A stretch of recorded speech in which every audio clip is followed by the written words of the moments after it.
ایک صاحب کو انگور بہت پسند تھے۔ صبح اپنی فیکٹری جاتے ہوئے انہیں راستے میں اچھے انگور نظر آئے۔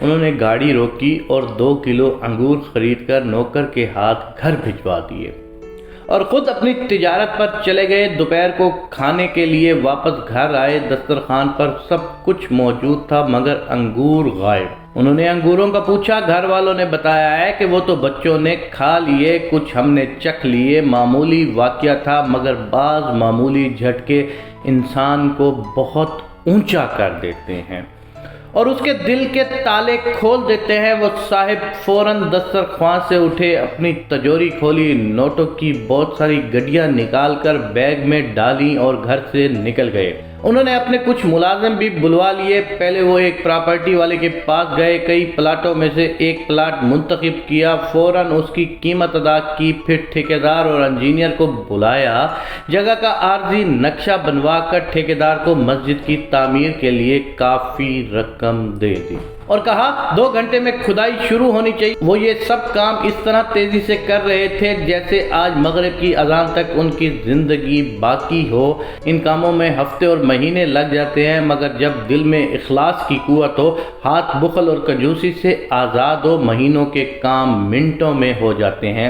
یہی صورتحال تاجر صاحب کے ساتھ بھی ہوئی۔ اخلاص اور شوق کی طاقت نے چند گھنٹوں میں سارے کام کرا دیے۔ بہترین موقع کا پلاٹ بھی مل گیا، اچھا انجینئر اور اچھا ٹھیکیدار بھی ہاتھ آ گیا اور مغرب کی اذان سے پہلے کھدائی اور تعمیر کا کام بھی شروع ہو گیا۔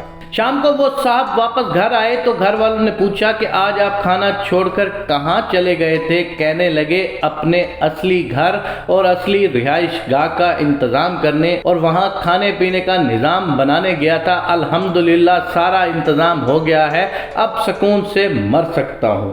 آپ لوگوں نے تو میری زندگی میں ہی انگور کے 4 دانے میرے لیے چھوڑنا گوارا نہ کیے اور میں اپنا سب کچھ آپ لوگوں کے لیے چھوڑ کر جا رہا تھا۔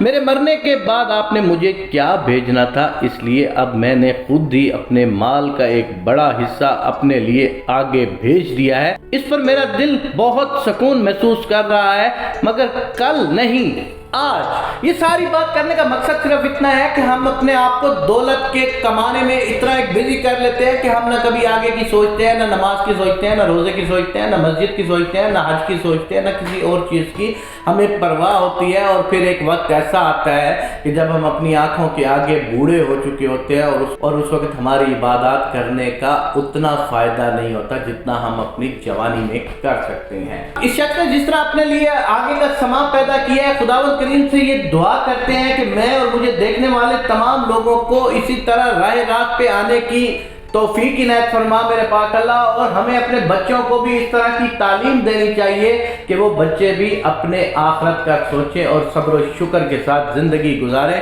کیونکہ زندگی میں ہی بہت سارے جھٹکے ایسے لگتے ہیں کہ جن کے بعد انسان صرف اور صرف اللہ کا ہو کے رہ جاتا ہے۔